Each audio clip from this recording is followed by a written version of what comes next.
एक रात मैं देर से घर आया तो देखा दरवाजे पर एक बुर्का वाली लड़की बैठी थी। मेरे आते ही इसने अपना निकाब उठाया तो मैं दंग रह गया क्योंकि वो बहुत हसीन थी। मुझसे बोली, मेरी इज्जत खतरे में है, मुझे एक रात के लिए अपने घर में छुपा लो। मैं मान गया और इसे अपने घर के कमरे में छुपा दिया। सुबह सवेरे वो लड़की जा चुकी थी। कुछ देर बाद मैं कमरे में गया तो ये देखकर मेरी जान निकल गई क्योंकि वहां पर एक 16 साल की इस भरी दुनिया में मेरा कोई नहीं था। मैं अकेला था। माँ बाप तो बचपन में ही गुजर गए थे और बदकिस्मती से बहन भाई कोई था नहीं। रिश्तेदार तो वैसे भी यतीम और गरीब को मुंह नहीं लगाते, इसलिए मैं अपने घर में अकेला रहता था। ना तो मैं पढ़ा लिखा था जो मुझे कोई अच्छी सी नौकरी मिल जाती और ना ही मुझे कोई हुनर आता था, तो मुझे पेट पालने के लिए मजदूरी करनी पड़ी और फिर मैंने इसी काम को अपना पेशा बना लिया। मैं रोज सुबह घर से मजदूरी करने निकल जाता। कभी मैं खाना बाहर से खा लेता था और कभी मैं खुद घर में पका लेता था। मोहल्ले वाले मुझे कहते थे कि तुम शादी कर लो, मगर मैं जानता था कि भला मुझ जैसे गरीब और अनपढ़ इंसान से कौन लड़की शादी करेगी। लेकिन फिर मेरी किस्मत ने एक नया और अजीब मोड़ लाया। किस्मत ने मेरे साथ ऐसा खेल खेला कि मैं दंग रह गया और मेरी जिंदगी क्या, मेरे हालात भी बदल गए। इस दिन मजदूरी करके मैं घर जाने लगा तो मैंने सोचा कि इतनी जल्दी घर जाकर क्या करूंगा। बाजार से खाना खाकर और थोड़ी चहलकदमी कर कर घर चला जाऊंगा। मैं एक ढाबे पर चला आया, खाने का ऑर्डर दिया। अभी मैंने खाना खाना शुरू ही किया था कि एक अजीब और गरीब होलिये वाला फकीर मेरे सामने आ गया। इसके सारे बाल आगे इसके चेहरे पे पड़े हुए थे और बैठने के लिए भी काफी जगह थी। मुझे इस फकीर का होलिया मशकूक सा लग रहा था और मैं सोच रहा था कि कहीं मुझे लूट ही ना ले, मगर मेरी तवक्को के बरअक्स इसने मेरी प्लेट से खाना खाना शुरू कर दिया। मैं अपनी जगह हैरान बैठा रह गया और इसे कुछ कहने लगा था कि फिर मैं चुप हो गया कि बेचारा शायद भूखा है इसलिए खाना खा ले। जब वो खाना खा चुका था तो मेरे कान में झुककर सरगोशी करते हुए कहने लगा, जल्दी घर जा, खुशकिस्मती तेरे घर के दरवाजे पर बैठी तेरा इंतजार कर रही है। जा, घर पहुंच, पहले ही बहुत देर हो चुकी है। ये कहकर वो फकीर वहां से चला गया और मैं उलझन का शिकार हो गया कि इसके कहने का मकसद क्या था कि मेरे घर के दरवाजे पर खुशकिस्मती बैठे मेरा इंतजार कर रही है। मैंने सोचा कि जरूर वो कोई ढोंगी बाबा है जो खाना खाने आया था। बस मैंने अपने लिए दोबारा खाना मंगवाया और खाना खाने लगा। जब तक मैं घर पहुंचा तो बहुत देर हो चुकी थी। मुझे दूर से ऐसा लगा जैसे मेरे घर के दरवाजे पर कोई बैठा हुआ है। एकदम इस फकीर की आवाज मेरे कानों में गूंजी। मैं भागता हुआ घर के दरवाजे पर पहुंचा तो क्या देखता हूँ कि एक निकाबपोश लड़की सुकड़ कर बैठी हुई है। इस लड़की को देखकर मैं चौंक गया और पूछा, कौन हो तुम और यहाँ क्या कर रही हो? मेरे दिल में अजीब और गरीब ख्यालात आने लगे कि कहीं वो मुझे किसी मुश्किल में ना फंसा दे। लड़की जात का यूं इतनी रात को किसी आदमी के घर बाहर मौजूद होना अच्छी अलामत नहीं थी। मैंने कोई जवाब ना पाकर एक बार उसे सख्ती से पूछा कि कौन हो, यहाँ क्या कर रही हो? इस लड़की ने मेरे सवाल का जवाब देने के बजाय चेहरे से निकाब हटा दिया और इसे देखकर मेरे होश उड़ गए। वो एक बेहद हसीन लड़की थी। वो कवल हुस्न का शाहकार, जिसे वो कोई जीती जागती लड़की नहीं बल्कि कोई गुड़िया हो। मैं इसके हुस्न में खोया हुआ था कि वो मेरे पांव पकड़ के बोली, खुदा का वास्ता है मुझे बचा लो, मेरी इज्जत खतरे में है, अपने घर में पनाह दे दो। मैं इसकी बात सुनकर बौखला गया। क्या ऐसी कैसी अनजान लड़की पर भरोसा कर लूं? क्या पता वो झूठ बोल रही हो। मुझे सोचता देखकर वो लड़की कहने लगी, बस एक रात के लिए छुपा दो, तुम एक ईमानदार आदमी लग रहे हो। अगर मुझे एक रात के लिए पनाह दोगे तो मैं तुम्हें अपने सोने की बालियां दे दूंगी। इसने अपने कानों की बालियां मुझे दिखाई। मैंने सोचा कि शायद फकीर सच ही कह रहा था। ये लड़की तो मेरे लिए खुशकिस्मत है, एक रात की पनाह के लिए मुझे सोने की बालियां दे रही है। मैं काफी अरसे से अपना काम करने का सोच रहा था, मगर मेरे पास इतना सरमाया नहीं था। मौका मिल रहा तो जाहिर है मौके से फायदा उठाने का सोचा। मैं इस लड़की को घर के अंदर ले गया। वो बहुत डरी हुई लग रही थी। घर के अंदर जाकर कहने लगी कि आप फिक्र ना करें, मैं सुबह फजर के वक्त चली जाऊंगी। मेरे घर में 2 कमरे थे। एक कमरा उस लड़की को रहने के लिए खोल दिया और दूसरे कमरे में मैं खुद चला गया। सारी रात में इस लड़की के बारे में सोचता रहा कि वो कौन है और कहां से आई है, इसको पनाह की जरूरत क्यों महसूस हुई। फिर यही सोचते सोचते न जाने कब मेरी आंख लग गई, मुझे कुछ खबर ना हो सकी। फजर के वक्त मेरी आंख खुली तो मैं बाहर आया। वो लड़की भी जाग चुकी थी और कमरे से बाहर आ गई थी। मुझे देखकर कहने लगी, पनाह देने का शुक्रिया, मैं अब जा रही हूँ। ये लो बालियां। इसने अपने काने से सोने की बालियां उतार कर मुझे दे दी। मैंने खुश होकर वो बालियां जेब में रख ली। वो काफी भारी बालियां थी और मुझे उम्मीद थी कि इनको बेचकर अच्छे पैसे आएंगे। जाते जाते इस लड़की ने एक अजीब बात कही। कहने लगी, बात को समझना। कहने लगी, तुम्हारी बीवी बहुत खूबसूरत है। मैं इसकी बात को समझ ना पाया और इससे पूछा कि इन सब का क्या मतलब है, मगर इतनी देर में वो घर की दहलीज पार कर चुकी थी। मैं उलझता हुआ दरवाजा बंद करके कमरे में आ गया कि वो लड़की क्या कह रही थी। मेरी तो अभी शादी भी नहीं हुई थी। अचानक मेरे जहन में ख्याल आया कि कहीं वो लड़की को ये सामान वगैरह तो ना चुरा गई हो। मैं फौरन भागकर दूसरे कमरे में गया। वहां जाकर देखा तो एक 16 साल की लड़की बेड पर घूंघट निकाल कर बैठी हुई थी। मेरे तो होशो-हवास उड़ गई। मैं साकत रह गया। मुझे कुछ समझ ना आया कि मेरे साथ क्या हो रहा है। मैं तो रात को एक लड़की को घर के अंदर लाया था और वो अभी कुछ देर पहले ही मेरे सामने यहाँ से गई थी। फिर ये सब क्या था? ये दूसरी लड़की कहाँ से आ गई और ये कौन थी? मैं बुरी तरह घबरा गया और पूछा, कौन हो तुम? वो कहने लगी, अरे तुम इतनी जल्दी भूल गए, मैं तुम्हारी बीवी हूँ। इसने ये कहकर अपना घूंघट उल्टा दिया। मैं करंट खाकर पीछे हटा क्योंकि वो तो एक 16-17 साल की एक नौजवान लड़की थी। मैं तो चकरा के रह गया। मैंने चिल्लाकर कहा, तू मेरी बीवी कैसे हो सकती है? मेरी तो अभी शादी भी नहीं हुई। कहने लगी, लगता है तुम भूल गए हो, अभी 2 माह पहले की तो बात है। तुम मलिक साहब की कोठी पर काम करने आते थे तो मैं तुम्हें देखा करती थी और तुम मुझे देखा करते थे। भूल गए हो क्या? इसकी बात सुनकर मेरे सहन में एकदम झमाका सा हुआ और मुझे सब याद आ गया। ये 4 माह पहले की बात थी। 4 माह पहले मुझे मलिक साहब के यहाँ काम करने का मौका मिला था, जो अपने घर के साथ एक कोठी बना रहे थे। जिस मलिक साहब के यहाँ काम किया था वो काफी अमीर थे और हम सब मजदूर बहुत खुश थे कि आज की दिहाड़ी ज्यादा मिलेगी, क्योंकि इसके बारे में मैं सुन रखा था कि वो सखी दिल है और बहुत खुले हाथों से खर्च करता है। सुबह से लगे हम शाम तक काम करते रहे। जब मजदूरी देने का वक्त आया तो मलिक साहब न जाने कहाँ चले गए। हम अपनी मजदूरी लेने के वास्ते खड़े थे कि अचानक अंदर से एक निकाबपोश लड़की बाहर आई। न जाने वो मलिक साहब की क्या लगती थी, मगर इसने हमें बताया आज साहब को किसी जरूरी काम से जाना पड़ा था, इसलिए वो हमें कल पैसे दे देंगे। हम सभी मुतमईन हो गए क्योंकि कल भी तो काम पर आना था। मुझे न जाने क्यों ऐसा लगा कि इस निकाबपोश लड़की को मैंने कहीं देखा हुआ है। इसकी गहरी आंखें बहुत खूबसूरत थी और इसकी आंखों को देखकर ही ऐसा लग रहा था कि मैंने इसे कहीं देख रखा है। हैरत वाली बात तो ये भी थी कि वो लड़की मुझे ही देखी जा रही थी। मैं तजस्सुस और शक में पड़ गया कि इसे मुझे देखने की क्या जरूरत पड़गी। खैर हम घर से निकल आए। इस निकाबपोश लड़की का मुझे यूं देखना मुझे समझ में नहीं आ रहा था। मैंने अपने साथी मजदूर से पूछा, क्या तुम इस लड़की को जानते हो जो अभी हमें साहब का पैगाम देने आई थी? वो चूंकि मुझसे पहले से यहाँ मजदूरी कर रहा था इसलिए मैंने उससे पूछा था। वो कहने लगा, इस साहब की कोई रिश्तेदार है। अब ये मालूम नहीं है कि वो साहब की बीवी है या बहन या कोई और रिश्तेदार, मगर जब से मैं काम कर रहा हूँ इस लड़की को हमेशा निकाब में ही देखा है। न जाने वो लड़की कौन थी और मुझे ये घूर घूर कर क्यों देख रही थी। मैं अगरचे मजदूर था लेकिन मैं अच्छी शक्ल सूरत रखता था और बॉडी बिल्डर की तरह दिखता था। शायद इसलिए वो मुझे देखती थी, क्योंकि अगले कई दिन मैंने नोट किया था जब मैं अपने काम पर लगा होता था तो वो मुझे चोरी चोरी देखती थी। इससे मुझसे कोई बात वगैरह करने की कोशिश कभी नहीं की। मैं इससे पूछ ही लेता कि वो मुझे क्यों देख रही है। ये बात मेरी साथी ने भी नोट की और कहने लगा, मुझे लगता है कि ये लड़की तुम्हें पसंद करने लगी है। जब ये क्यों चोरी चोरी तुझे देखने आती है। मुझे भी ऐसा लग रहा था क्योंकि इसकी निगाहों में जैसे खामोश पैगाम छुपा होता था। वो लड़की होकर खुद मुझे मौका दे रही थी तो मैं फिर लड़का था कैसे पीछे हट जाता। मैं भी उसे देखकर मुस्कुरा देता। वो निकाबपोश लड़की काफी हसीन लगती थी और अभी तक इसने मुझे अपनी शक्ल नहीं दिखाई थी। मैं इशारे से इसे निकाब हटाने का कहता तो वो शर्मा कर पीछे हट जाती, हाथ की इशारे से मना कर देती। एक दिन मलिक साहब किसी काम से दूसरे शहर गए थे कि इसने मुझे घर के अंदर बुलाया और मेरा ख्याल था कि इससे मिलने के लिए बुलाया है तो जरूर आज अपना चेहरा दिखा देगी, मगर इसने मेरे आते ही कागज मुझे पकड़ा दिया और कहा कि इस कागज पर अपना नाम लिखो। मैंने पूछा ये क्या है, क्योंकि इस पर इंग्लिश में कुछ लिखा हुआ था। कहने लगी, वो सब तुम्हें मैं बाद में बताऊंगी, पहले तुम इस पर अपना नाम लिखो। इसने 3-4 कागजात पर मुझसे अपना नाम लिखवाया और कहने लगी, अब तुम जाओ, कल बात होगी। मैं परेशान हो गया था कि इसने मुझसे क्यों दस्तखत करवाए हैं। फिर मैंने सोचा कि मेरे नाम कौन सी कोई प्रॉपर्टी और दौलत है जो वो धोखे से अपने नाम करवा लेगी। ये सोचकर मैं मुतमईन हो गया। वैसे भी वो खुद इतनी अमीर थी, साहब की लाडली बेटी तो इस पर मैं शक कैसे कर सकता था। अगले दिन पता चला कि वो शहर से बाहर चली गई है और शायद मुझे हमेशा हमेशा के लिए चली गई है। मुझे बहुत दुख हुआ कि वो मुझे बताकर भी नहीं गई। 2 दिनों बाद मेरा काम वहां से खत्म हो गया और मैं बहुत दिल बर्दाश्ता होके इस लड़की ने चाहे दिल लगी गई थी, मगर मैं सच में इसे पसंद करने लगा था। आहिस्ता आहिस्ता मैं भी इसे भूलने लगा और किसी और जगह मजदूरी करने लगा। यूं 2 माह गुजर गए और आज अचानक वो मेरे सामने थी, इस हाल में कि मुझे खुद नहीं पता था कि वो मेरे घर में कैसे घुसी, जबकि मैंने तो इसे अंदर आते हुए भी नहीं देखा था। मैं साकत रह गया था, बिल्कुल कम सुनसा। मुझे कुछ समझ नहीं आ रहा था कि ये क्या हो रहा है। मैंने उसे गौर से देखा तो इसकी आंखें देखकर मुझे यकीन हो गया कि वो सच कह रही थी। वो वही लड़की थी। मैंने कहा, ये तो मैं मान लेता हूँ कि तुम वही निकाबपोश लड़की हो, मगर तुम क्यों झूठ बोल रही हो कि हमारी शादी हो गई है, जबकि ऐसा कुछ भी नहीं हुआ। कहने लगी, तुम्हें याद है मेरी आखिरी मुलाकात में तुमसे कुछ पेपर दस्तखत करवाए थे? मैंने कहा, हाँ मुझे याद है। वो हंस कर कहने लगी, वो कोर्ट मैरिज के पेपर थे जिन पर तुमने साइन किया और फिर मेरे पेश यूं अदालती कार्रवाई के मुताबिक हम मियाँ बीवी हो गए। ये बात सुनकर मैं गुस्से से उठ खड़ा हुआ और कहा कि शादियां इस तरह धोखे से नहीं की जाती। जब मुझे इल्म नहीं था कि मैंने किन पेपर पर दस्तखत किए तो मैं तुम्हारा शोहर कैसे हो गया और तुम यहाँ कैसे आ गई। वो परेशान हो गई और कहने लगी, मैंने जो कुछ किया है बहुत मजबूरी में किया है, वरना मेरा इरादा ऐसा नहीं था। मैं तुम्हें सारी कहानी बताती हूँ, फिर तुम खुद फैसला कर लेना कि मैंने जो किया है वो गलत था या ठीक। मैं इसके सामने बैठ गया और इसकी कहानी सुननी शुरू की। वो कहने लगी, मेरा नाम मुस्कान है और मेरे वालिदैन मुझे प्यार से मानो कहते हैं। मेरे बाबा सब भाइयों से बड़े थे और मैं अपने भाइयों और बहनों में सबसे छोटी थी। मैं बचपन से ही कमजोर सेहत की थी, अपनी उम्र से कम ही लगती थी। अभी भी मैं 16-17 की लगती हूँ, लेकिन तुम्हें ये सुनकर हैरानगी होगी मैं 22 साल की हूँ। इसकी बात सुनकर मुझे वाकई हैरानी हुई थी। मैं इसे पहली नजर में देखकर ही समझता था कि वो 16 साल की है। उसने अपनी कहानी सुनानी जारी रखी, कहने लगी, मेरी जिंदगी अच्छी भली चल रही थी जब तक हमारी फूफो हमारे घर नहीं आई थी। आज सुबह ही हमारे घर में चहल पहल थी और हर कोई कामों में मसरूफ नजर आ रहा था, वरना आज से पहले कभी ऐसा नहीं हुआ था कि सब नाश्ता करते ही कामों में लग जाते। मैंने हैरानगी और तजस्सुस से अम्मा से पूछा, अम्मा खैर तो है, ये सब तैयारियां किसके लिए हो रही हैं? अब्बा मुस्कुराकर कहने लगे कि तेरी फूफो आ रही है। मुझे हैरत का झटका लगा क्योंकि मुझे तो पता ही नहीं था कि मेरी कोई फूफो भी है। कभी घर में जिक्र नहीं हुआ और ना ही कभी अब्बा ने बताया था कि इनके कोई बहन भी है। मेरे साथ साथ घर के बाकी सब बच्चे भी हैरानगी का शिकार नजर आ रहे थे। हम में से किसी को इल्म नहीं था कि हमारी एक फूफो है जो लंदन में रहती हैं। मैं सब कजन से बड़ी थी और इस साल के आखिर में मेरी उम्र 22 वर्ष हो जाती। हैरानगी वाली बात ये थी, मुझे 22 वर्षों तक इस रात से ला इल्म ही रखा गया, बल्कि मुझे क्या है सभी को ही मालूम नहीं था। मुझे ये तजस्सुस खाए चाह रहा था कि इतने साल से फूफो कहाँ थे और अब क्यों आ रही हैं। अम्मा ने मुझे कहा था कि तुम अपना कमरा खाली कर दो, ताया की और चाचा की बेटी के साथ इतने दिन रह लेना, इतने दिन फूफो रहेंगी। मुझे अपने कमरे से बेदखल किया जाना बिल्कुल अच्छा नहीं लगा और मैंने सोचा ये कैसी फूफो है जो एक तो इतने सालों बाद आ रही है और इनकी वजह से मुझे कमरे से भी जाना पड़ रहा है। मेरी एक बहुत बुरी आदत थी कि मुझे अपने कमरे के अलावा कहीं और नींद नहीं आती थी। ऐसे में जब अम्मा ने कहीं और सोने का कहा तो मुझे गुस्सा आया क्योंकि मुझे मालूम हुआ कि फूफो पूरे 1 महीने के लिए आ रही हैं। जिस पर मैंने इतराज किया तो अम्मा ने कहा, ये कमरा पहले तुम्हारी फूफो का ही हुआ करता था और तुम्हारी दादी ने स्पेशल कहा है कि इनकी बेटी के लिए वही कमरा तैयार किया जाए जिसमें वो पहले रहती थी। मैं दादी से बात नहीं कर सकती थी क्योंकि दादी बहुत सख्त थी और हम सभी इनसे बात करते हुए डरते थे, इसलिए चुप रही। 2 दिनों बाद मेरी फूफो घर आ गई। फूफो को देखकर मैं दंग रह गई थी। वो हूबहू मेरे जैसी थी। वो सब भाइयों से बड़ी थी मगर फूफो ने खुद को बहुत फिट कर रखा था। वो मेरी अम्मा से बड़ी थी मगर छोटी लगती थी। असल में फूफो ने भागकर शादी की थी, इसलिए दादा दादी ने इसे कतई ताल्लुक कर लिया था और हमें हवा तक नहीं लगने दी थी कि हमारे बाप की बहन भी है। दादा बड़े सख्त मजाज के थे, इसलिए आज तक फूफो को हिम्मत ना हुई कि वो घर में कदम रख सके। पिछले साल दादा की वफात हो गई थी, इसलिए दादी ने इनको घर आने की इजाजत दे दी। फूफो अपने होलिये से बहुत अमीर कबीर लग रही थी। मुझे देखकर बहुत खुश हुई और कहने लगी, तुम तो बिल्कुल मेरे जैसी हो, तुम्हारी शक्ल मुझसे कितनी ज्यादा मिलती है। तुम मेरे कमरे में मेरे साथ ही रहो। मैं भी खुश हो गई कि इस तरह मुझे अपने कमरे से बेदखल नहीं होना पड़ेगा। मुझे ऐसा लगा था कि शायद मेरी फूफो बहुत मॉडर्न होगी क्योंकि वो लंदन से आई थी, मगर इन्हें देखकर मुझे बहुत मायूसी हुई। वो भी दादी की दूसरी कॉपी थी, मसाज और रिवायत पसंद। मैंने 2-3 दिन में ही अंदाजा लगा लिया था कि मेरी फूफो की तबीयत खामखाना सी है और इनकी हरकतें भी कुछ मशकूक सी थी। वो अक्सर फोन पर बातें करती रहती थी। पता चला कि अपने बेटे से बातें करती थी। इनका ही एक बेटा था जो लंदन में ही था। फूफो उसको अपने साथ नहीं लाई थी। मुझे अपने कजन को देखने का बहुत शौक था और मैं अक्सर फूफो से इसके बारे में पूछा करती थी कि वो आया क्यों नहीं, इसे लेकर क्यों नहीं आई। मैं तो वैसे भी तजस्सुस से पूछा करती थी। फूफो ने न जाने मेरे बात को कैसे समझा कि मेरे बाप से मेरा हाथ मांग लिया। इन्होंने कहा कि तुम्हारी बेटी मेरे बेटे को पसंद करती है, हालांकि मैंने तो फूफो के बेटे को कभी देखा भी नहीं था, बल्कि मैंने क्या किसी ने भी नहीं देखा था। अजीब बात थी कि वो अपने बेटे का जिक्र करती रहती मगर इन्होंने कभी अपनी बेटी की तस्वीर किसी को नहीं दिखाई थी। मुझे कहती थी कि मेरा बेटा बहुत प्यारा है और उम्र में तुमसे चंद ही बरस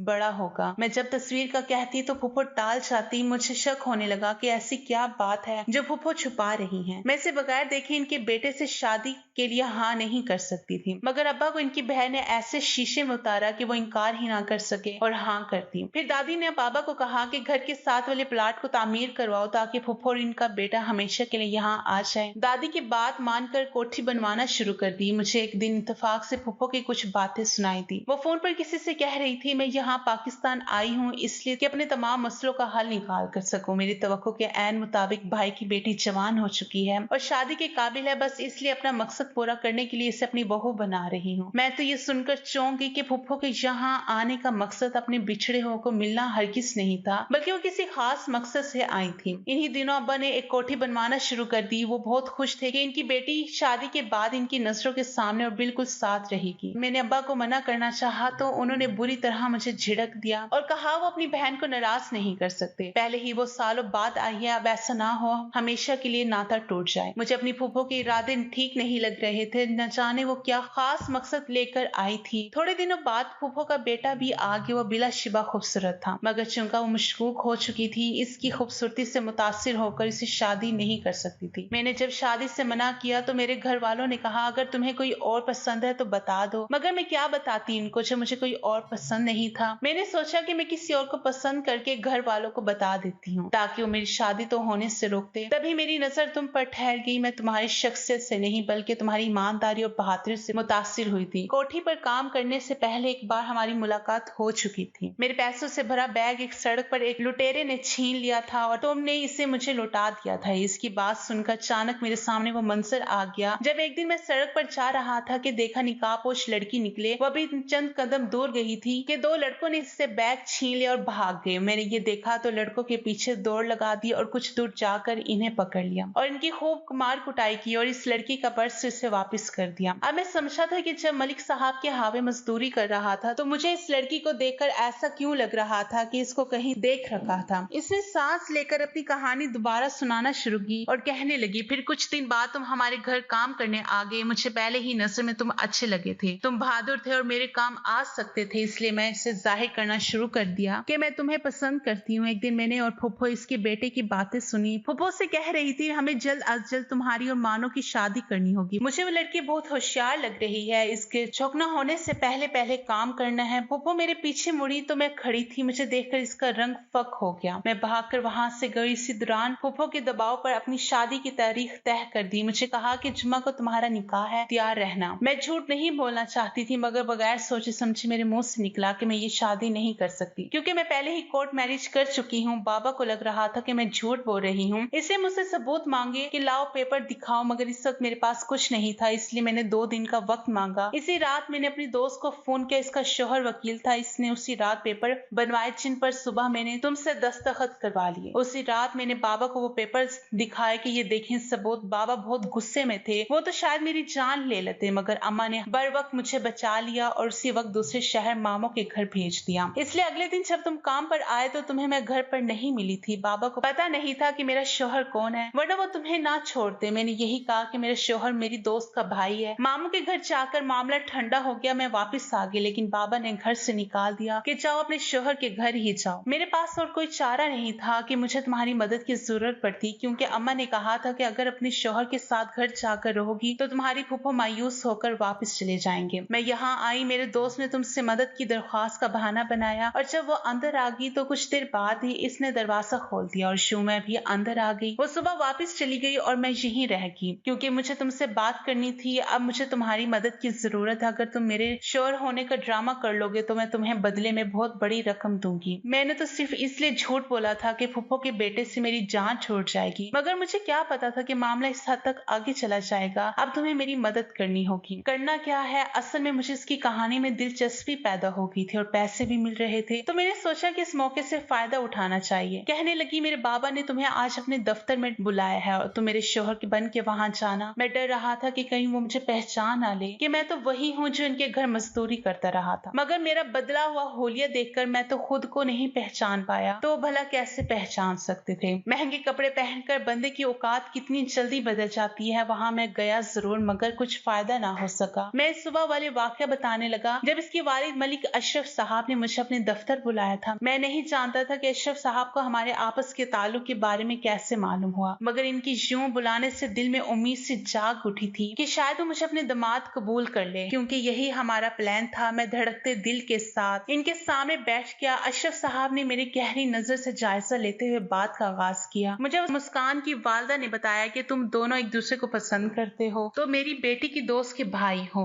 इससे ज्यादा अहमियत मेरी नजर में ना तुम्हारी है ना ही होगी। तुम्हें अपने दिलो दिमाग से मेरी बेटी का ख्याल निकाल देना चाहिए, क्योंकि मैं किसी भी सूरत किसी गैर खानदान से इसका रिश्ता तय नहीं करूंगा। मगर चचा दान मेरी बात को दरमियान में ही काट दिया गया। वो गुस्से से कहने लगे, मैंने तुम्हारी कोई बात सुनने के लिए तुम्हें यहाँ नहीं बुलाया। बुलाया, सिर्फ ये कहने के लिए बुलाया है कि मेरी बेटी का पीछा छोड़ दो। ला हासिल की खाक छानोगे तो रेसा रेसा हो जाओगे। मैं तुम्हें कभी अपना दामाद के रूप में कबूल नहीं कर सकता, चाहे तुम सोने के ही क्यों ना बनकर आ जाओ। इसलिए बेहतरी इसी में है कि यहाँ से कहीं दूर चले जाओ। इसका रिश्ता मैंने अपने भतीजे से तय कर दिया, तुम इसी को तलाक दे दो। मेरी सारी बात सुनकर वो कहने लगी, अब लगता है कि प्लान के दूसरे हिस्से पर काम करना पड़ेगा। मैंने पूछा वो ऐसा क्या करेगी, तो कहने लगी तुम देखते जाओ कि मैं ऐसी अदाकारी करूंगी कि अब बाबा मेरी सारी बात मानते जाएंगे। वो मुझे लेकर अपने बाप के कमरे में आ गई और कहने लगी, बाबा मैं सारी जिंदगी आपसे कुछ नहीं मांगूंगी, मुझे कुछ और चाहिए भी नहीं, मुझे बस मेरी मोहब्बत दान कर दे। मैं जानती हूँ कि एक बेटी के मुंह से ये सब बाप को सुनना अच्छा नहीं लगता, मगर मैं मजबूर हूँ, किसी और के साथ शादी नहीं कर सकती क्योंकि मैं पहले से शादीशुदा हूँ। वो अपने बाप के कदमों में पड़ गई थी, हाथ जोड़ने लगी, वास्ता देने लगी, मगर मलिक साहब का तो दिल जैसे पत्थर का हो चुका था। तुम समझ क्यों नहीं रही, हम गैर खानदान में लड़कियां नहीं ब्याहते, चलो उठो यहाँ से, तुम्हें तलाक लेनी पड़ेगी। इसकी माँ अपनी बेटी की उजड़ी हालत देखकर तड़प उठी और इसे इशारों से उठाना चाहा, मगर वह बाप के कदमों से लिपट गई। बाबा आखिरी ख्वाहिश समझ के पूरा कर दे। आप जानते हैं ना, मैंने आज तक ना नहीं सुनी, मुझ में इतना हौसला नहीं बाबा शान के मैं तलाक ले लूं। मुझ पर रहम करे बाबा, मेरे साथ वो सब ना करें जो दादा ने फूफो के साथ किया। मलिक साहब ने एक झटके से अपनी टांग छुड़ाई और जल्दी से बाहर की सिमत बढ़ गई। अब्बा के आगे हाथ जोड़कर रोने लगी, अभी यकीन माने मेरे अंदर सिवाय मोहब्बत की कुछ नहीं रह गया, अगर ये छीन गई तो मैं मर जाऊंगी। बाबा को बोले मुझे जिंदा रहने दे, मैं अभी मरना नहीं चाहती। मैं उसे देखकर हैरान रह गया, वो इतने बड़े बड़े डायलॉग कैसे बोल लेती थी। इसे नजरें बचाकर मुझे भी कुछ बोलने का कहा। मैंने कहा कि आप लोग मुझ पर भरोसा रखें, मैं आपकी बेटी को हमेशा खुश रखूंगा। इस की बेचारी माँ का दिल कट कर रह गया। इसे बामुश्किल चुप करवा कर अपने कमरे में चले गए। शाम को मलिक साहब आए तो हमें कमरे में बुलाकर कहने लगे, तुम लोग यहाँ रह सकते हो, मैं अपनी बेटी को दुखी नहीं कर सकता। पहले मेरी बहन को सजा मिली, अब मैं अपनी बेटी को पसंद की शादी करने पर सजा नहीं सुना सकता। हम दोनों खुश हो गए, आखिर हमारा प्लान कामयाब हो गया था। इसके घर में घुसने में कामयाब हो गए थे। मैंने पूछा अब तुम्हारे क्या इरादे हैं। कहने लगी मैं फूफो पर नजर रखूंगी और तुम फूफो के बेटे पर। मुझे लगता है कि फूफो कोई बड़ी बात छुपा रही हैं, वही राज हमें मालूम करना है। मैं अपनी इस नकली बीवी के साथ इसके घर में रहने लगा। इसकी फूफो हर वक्त मुझे घूरती रहती थी। एक दिन मैंने सुना वो अपने बेटे से कह रही थी, अगर मुस्कान के शोहर को रास्ते से हटा दिया जाए तो फिर से इसकी शादी तुमसे हो पाएगी। इन दोनों ने प्लान बनाया कि रात को जब सो रहे होंगे तो वो मेरे कमरे में आकर मेरा गला घोंट देंगे। मैं और मुस्कान अलग कमरे में रह रहे थे, इसलिए इनको बहुत आसानी होगी कि वो अपने मंसूबे पर अमल कर सके। रात के 12 बजे वो मेरे कमरे में दाखिल हुए और एकदम से बेड पर चढ़कर बिस्तर से ऊपर से गला दबाना शुरू कर दिया। अचानक मैं बेड के नीचे से ऊपर हुआ और कहा, मैं तो यहाँ हूँ, आप किसका गला दबा रहे हैं। वो दोनों बुखला गए, फौरन पीछे हटे तो देखा बिस्तर पर मेरी जगह मलिक साहब लेटे हुए थे। इन्होंने बेयकीनी नजरों से अपनी बहन और भांजे की तरफ देखा और कहा, मेरी बेटी ने कहा भी था कि तुम दोनों इसके शोहर की जान लेना चाहते हो, मगर मैं ना माना और खुद यहाँ लेट गया ताकि देख सकूं सच क्या है और झूठ क्या है। मुझे यकीन नहीं हो रहा कि तुमने ऐसा क्यों किया। मैंने आगे आते हुए कहा, मैं बताता हूँ, क्योंकि मुझे इनका एक राज पता चल गया था जिससे ये सब घर वालों से छुपा रहे थे। आपकी बहन सालों बाद पाकिस्तान इसलिए आई ताकि हिस्से की जायदाद के अलावा अपने भाई यानी आपकी जायदाद हासिल कर सके, वो भी आपकी बेटी के जरिए। और ये लड़का आपका भांजा नहीं है बल्कि इनका नकली बेटा है। इनका असल बेटा इस वक्त लंदन की एक जेल में कैद है, जिसे छुड़वाने के लिए इनको कसीर रकम चाहिए जो सिर्फ इनको यहाँ से पाकिस्तान से मिल सकती थी। अपनी माँ का हिस्सा तो ये पहले ही अपने नाम करवा चुकी हैं और आपके हिस्से की दौलत इस नकली बेटे से शादी करवाने के बाद आपको ब्लैकमेल करती और सारी जायदाद हासिल करके बेच